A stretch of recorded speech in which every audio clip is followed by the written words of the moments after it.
everyone, and welcome back to another episode of the Deeper Podcast, to a brand new year. Happy 2026. I had to double check that it was 2026 because when I was typing in the year for the sermon, it's January 4th. Should have been 2026. I wrote 2022. Stuck in the past. I don't know why 2020. I have no excuse for 2022. Like that. But yeah, it wasn't like the year you got married or anything. Nothing like that. It was just whatever reason 2022 came up. So hopefully you all are no longer living in 2022 mentally, emotionally, spiritually. But welcome to the new year. This is the Deeper Podcast. In case you're new here, in case you're just starting with us or it's been a while, this is where Pastor Dan and I come, and we come here pretty much every week if we're able to, and we sit and we talk about the sermon from the last week. It gives us an opportunity to go a little bit deeper, sometimes on cultural, historical, linguistic issues. Oftentimes, I've got questions raised by points of the sermon, so it's a chance for us to go a little bit deeper into that. Mm-hmm. If you have any questions, we love having listener questions. We've had a few of those.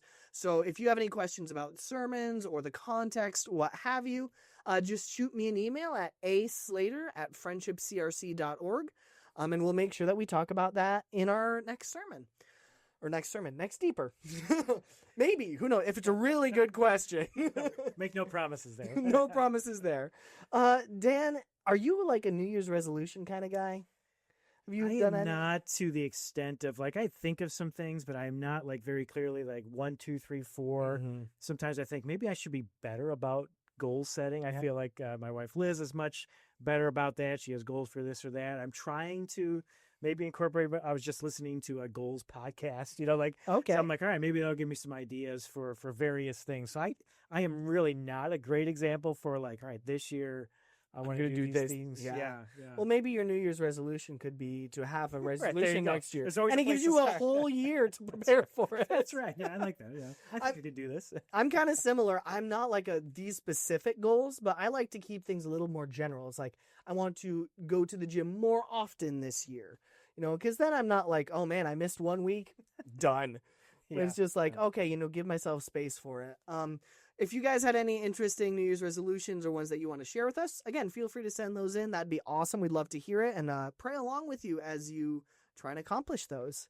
One more kind of end of year question, Dan, because, it's every single podcast that I listen to the last like 2 weeks has been like highlights of 2025 and whatnot. Yeah.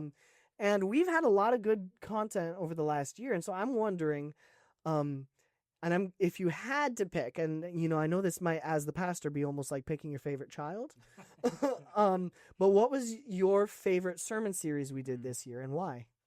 I know I was saying to Austin that you start thinking back to like a year ago. You're like, oh, what was I doing for a sermon series back then? But staying somewhat recent, I did really enjoy the series on James we went through earlier, or kind of in the fall of 2025.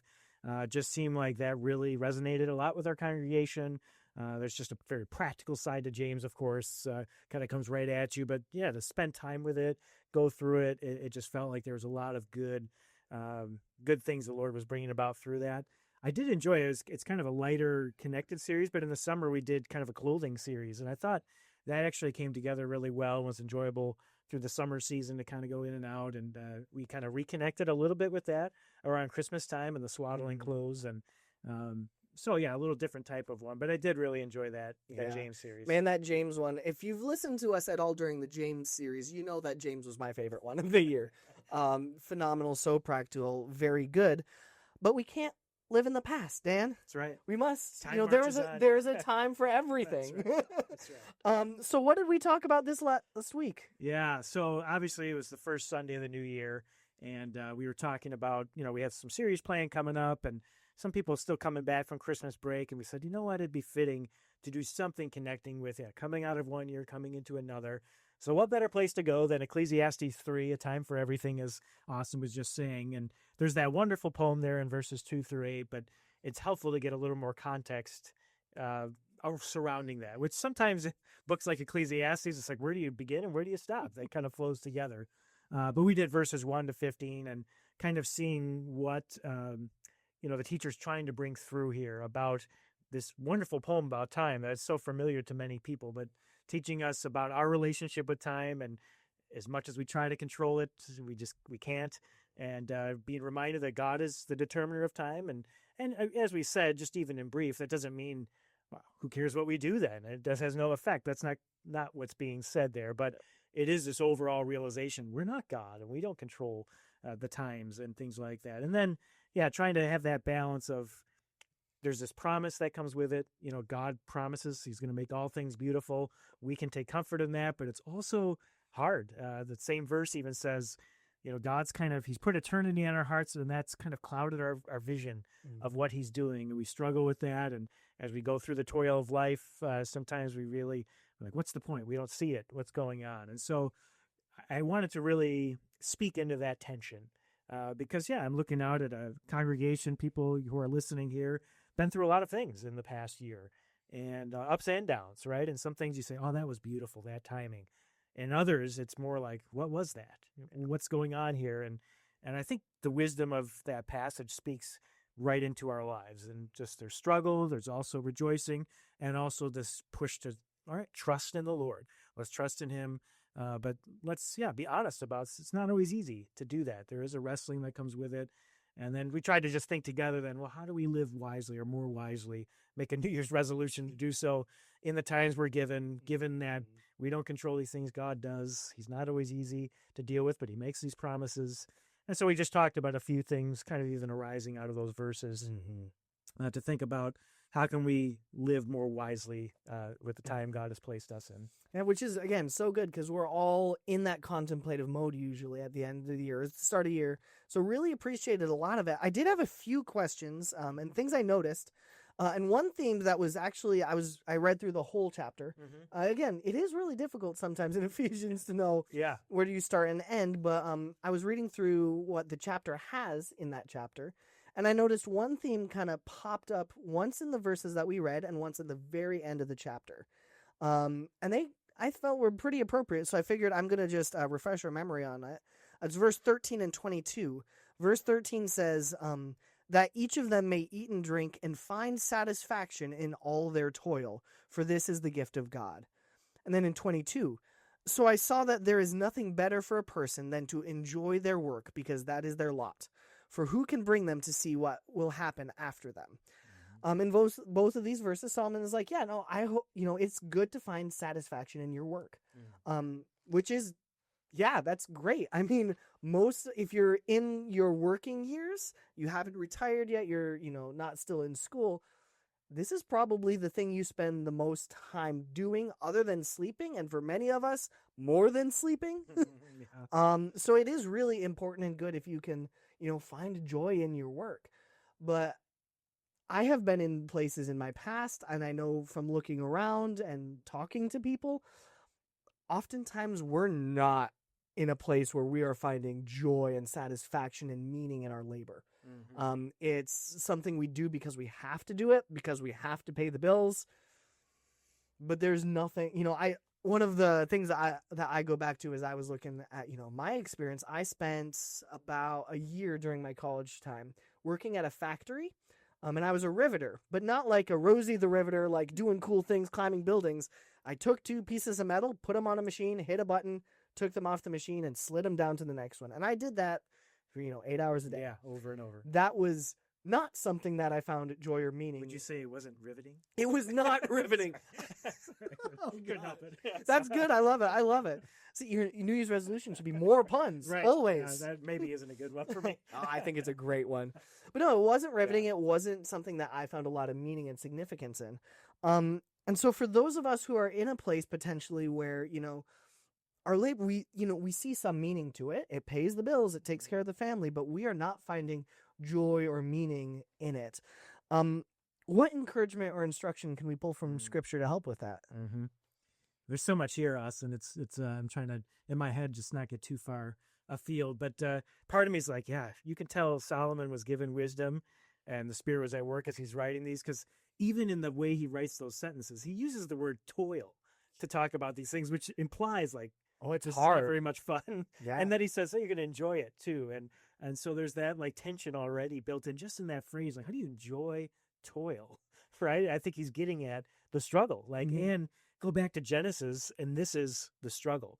We're made to work. We see that in Genesis 2, like work the garden, but then our work is cursed because of sin. And so there's something that's supposed to be a joy for us, part of who we are that's not, right? It's a struggle, it's Yeah. toil. So I think that reality that Austin's speaking of, even if I love what I do, and I do love pastoring, like there's always times where you're like, you feel that toil side of things. And so that's a very real deal. And there's also kind of two levels I think he's speaking on here. One is just the big picture, like the toil of human life. Like we're always, even if you're retired, you're listening, we're still working at life, right? And just going through that, there's always stuff going on. And then there's the specific employment side of things. You know, I need to do this work. I'm a farmer. I'm a riveter. I'm whatever. I'm doing these things. And there's income that comes with it. It's the way God provides for me and my family. So there's both those levels of, I guess you can call toil. And I think really some of what Solomon's getting at in these words is to be able to enjoy that in the context of Ecclesiastes 3. We have to understand and say, like, this is what it is in this moment. I need to work. I'm working right now as a riveter. I hope I'm not doing this in 5 years, but right now this is what I'm doing. Because if you start getting like, am I going to be doing this 5 years from now? You're really not going to enjoy it. If you're like, man, my job before this was way better. I wish I could go back. You're also not going to have any joy. So in the context of the time piece is one is, again, right, this is where God has me now. I need to pour into this and to think about his purpose. So interesting. Last night we had a group of guys get together. We were talking about time things too, like not hurrying, how to use our time well. Someone there who's really, I would say, God's doing some work in his life, right? He's considering, you know, the gospel. He's going into scriptures from the first time. It was great that he was part of the conversation, but just was expressing that some of how he's gotten to this point. I don't really like my job right now, he was saying, but the people that have been in my path have got me thinking about these things, right? And so you think about, as a Christian, some of these men and women maybe that he was running across, they also might be having bad days or maybe don't like their job, but to think like, what's my purpose here? Maybe I'm meeting some people and I can show the way of the Lord in this, right? Even if I'm just kind of feel like a cog in the wheel right now, right? And I'm just doing that. God still has a purpose in this. What is that? And exploring that with him. And again, trying to be present, as we'll talk about too, in that, and see what's he have in store. And I think in Solomon's wisdom, it's like when we start being like, oh, there's nothing here, I just hope something better's coming in the future. Well, you're not going to have any joy there. You're not going to enjoy however long that season is because you're trying to get out of it, and you're not looking for any purpose that God might be doing. I mean, other words in Scripture, reminder too, like whatever you do, do it for the glory of God. And Paul sometimes is writing to people who are enslaved. In the times he's writing, or slaves that were part of the churches. And he's saying to them, he's not necessarily saying, oh, that's a great thing, this whole system here. Right. But he's saying, if that's where you are right now, you know, serve in the way of Christ, right? You know, don't be disobeying your masters just because you like, this shouldn't be happening or something. You know, be a good servant. Live that way. If you are this position, right, do it well. If you are a master, you know, treat your slaves in this way.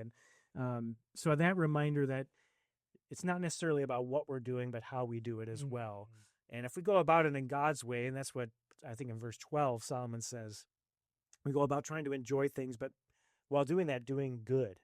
And in our work, that's part of that. Like, how do I live as Christ man or woman in my job? Even if I would very much like for a different opportunity to come along, I hope the season isn't super long. What's in it for me now, right? Yeah. That's God's purpose there. Oh, I love that. And that actually really ties in and is very applicable to what was going to be my next question, because we talked a bit about living in the moment, and how part of living wisely in the times we're in is done well by enjoying God's gifts and living his way. And we talked a little bit about living in the moment, and it was one of those things that, again, you hear a lot of conversation about. A lot of New Year's resolutions, I'm going to live a lot more in the moment this year. Going to be more present this year, which is really good. That's admirable. We need to work towards that. But that's so easy to say, and then it's like, okay, well, actually, what do I do to make sure I am living better in the moment? So I guess that would kind of be my question for you here, Dan, is like, how can I make sure that I'm being intentional about truly living in the moment that I'm in, not like, again, wanting to be elsewhere or whatnot. And then also along with that, just want to tack on, how do I make sure that like I'm not worrying so much about living in the moment that I'm not living in the Right. moment? Right. No, it's a good question. I'll say that it could be a little bit different for anybody who's listening, for Austin and me. And so I would say a good question to ask anybody, ask myself, is what is it that distracts me from the moment, right? If I'm talking to my kids, what is it that would have me not be there with them? Is it my phone and scrolling through stuff on there? Well, I need to address that then, if that's what's keeping me from being in the moment.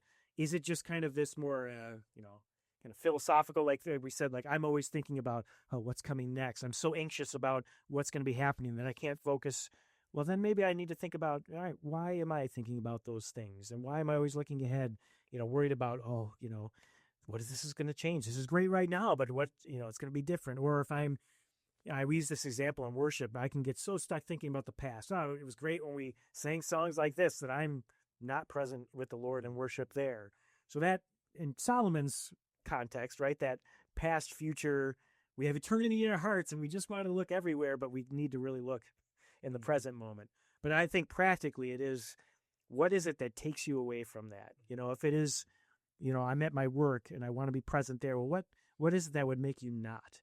Is it some of my own desires? Like I'm just thinking about, I could be making more money. I could be happier. Is it these dreams? I mean, sometimes we daydream, right? And it's these things like, oh, I wish I was this way. That's usually what my daydreams are. I'm a superstar athlete, dude. I'm the greatest surfer in the world. I'm, whatever. I fill in the blank, right? What's that? Again, that's not enjoying who I am or where God's placed me. But that might give a window into, all right, what do I need to address so that I can be more present? And yeah, to Austin's second piece there, right? We can become obsessed. That's a certain personality of us, right? Like, all right, I need to be present. And we're so like, you're sitting there talking to Austin and I are talking. I'm still thinking like, how can I be present here? Then I'm not present, right? So It's a real thing. some of that comes with, not overthinking it probably. And we're never going to do it perfectly. We do have to think some about, I need to learn from the past. I need to prepare for the future. It's just not being so extreme, right? The poem gives really kind of the two extremes usually in the poem, right? You have birth and death. You have planting and uprooting. Well, there's lots of things in between there. It's when all I can think about is planting. That's all I can, like, oh, we're going to be playing with something. Or all I can think about is uprooting. Or I'm just stuck in grief. That's all I'm in. Or I'm rejoicing all the time. Like, there's a whole span of life there. And that's, I think, what it gets at, that we're going to be in these different moments. Sometimes I am going to be thinking about what's next. Sometimes I'm going to be looking back at things. But we have to be, as I think we're maybe going to next. All right, where's the Lord leading? How do we move with Him in more rhythmic dance than fighting against it? Well, and that's again, you're so good at these transitions. It's almost like you've done a sermon on this. I also know where Austin's going music, so. But yeah, so we do get in these times where it's like, okay, we are needing to learn how to dance, and I love that phrase, dance with the Lord on this, because we're constantly moving to, in different beats, different tempos, different seasons is what we talked a lot about. And we talked a bit about learning to, it's in order to be living well in the moment and be living well in the knowledge of God's control of the moment, we need to be able to accept the seasons that we're in. And that's, again, like a lot of these things, that's really easy. It's like, especially when things are going good, it's like, great, I am in a season of green pastures right now. Like, things are going well. But when we enter a harder season, I think it can get really hard to even understand the concept of accepting a season, because with that comes the idea of, it's like, well, I guess I'm going to just let go and let God is a phrase that comes out a lot. Or, I'm just, I have no agency over any of this, so why bother changing it? So how should we better understand that idea of accepting a season of struggle? Yeah, some are probably easier than others. I have kids that are, getting into middle school age now. And I mean, some of that you just realize, like, I can't keep them at any certain age, right? That goes along, but you do have to accept, well, okay, we're not in the diaper stage anymore. They're not toddlers. They're not and like others are listening, like, oh, they're in high school. They're driving. Now they're out of the house, right? And it's not always easy to go with that flow. You sometimes like, oh, I really enjoyed this season. And that, of course, can be with our health. It can be with our work. It can be different relationships too. And it is we know this about life. There's always these transitions, but it's sometimes hard. I think especially hard, and maybe this gets at where the acceptance, when I have laid out a vision. We just talked about resolutions for the year. This is how it's going to go. And then all of a sudden it's like, oh, the path's going over here. That's when it's really hard for me. Like, no, let's get it back over here. Hammer that back Right. in. So I think some of the acceptance, and to say this, it's usually not just one moment. Often when we see, it takes some time to see like God's taking us this way, not where we planned, maybe not what I wanted, but things are going. And over time, it sometimes things happen in a blink of an eye, right? You have an injury, something comes on, but other times it's like, oh, okay, it seems like, and it takes that time to wrestle with the Lord, to see where it's going. It's not just a fatalistic giving up, but it is that, okay, things are going this way. It seems like my job's going to be changing.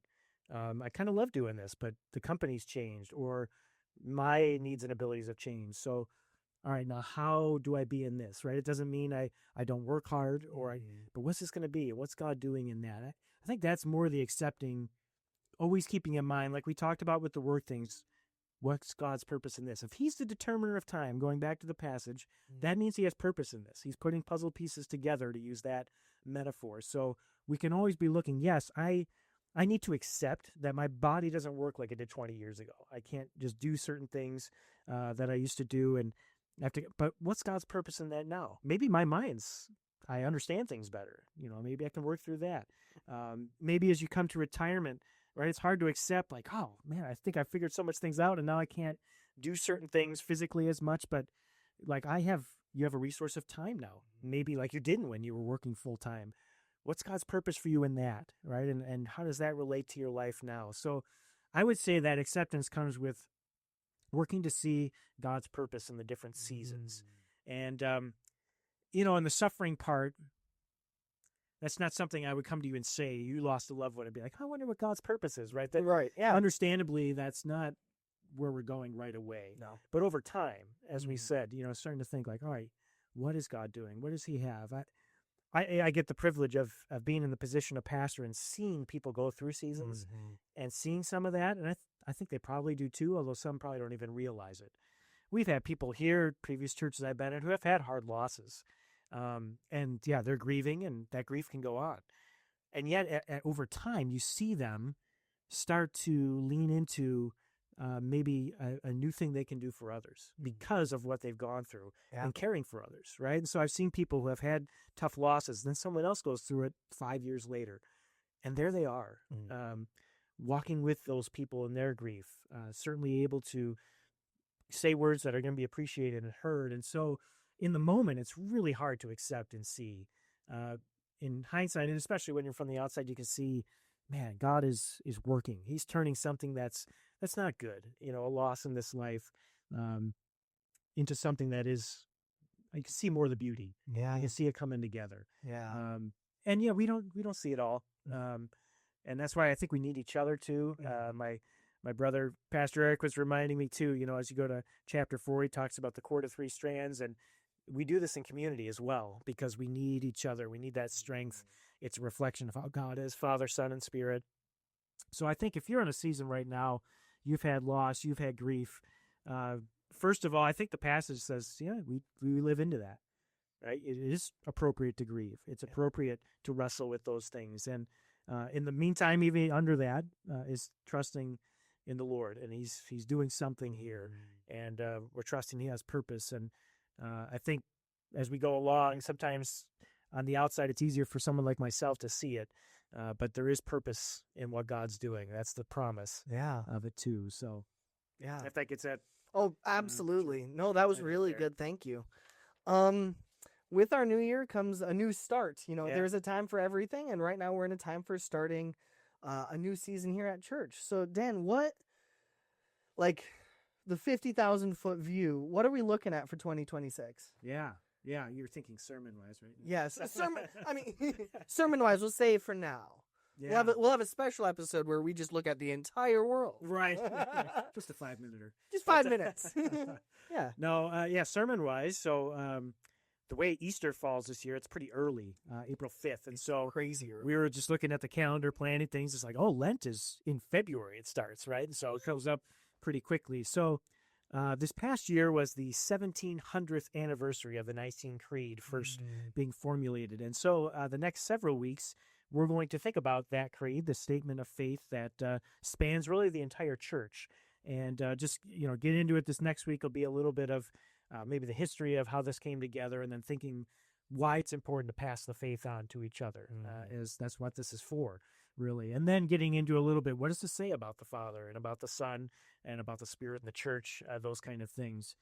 So that's kind of where we're going to go initially. And then as we turn to Lent, we're thinking about the wilderness as a theme there, and specifically in the Gospels when Jesus, after his baptism, goes into the wilderness and faces those temptations. And part of it's understanding Jesus does what we could not in overcoming those things, but then also we face similar temptations and confessing our stumblings before the Lord, but also seeking his strength to overcome them. And so that's kind of what we're looking at as we go to Lent and then push toward Easter there in April. And as we talked about, we didn't really nail very specifically down for post-Easter yet. Is that you don't have a firm plan for what's happening? We talked about some things. 4 months down the road? I mean, I think we'd really like to tie in maybe using something probably from the Old Testament to tie into some current issues, things that are going on too. You get these events regarding like how do we live, whether that's, for instance, our sexuality or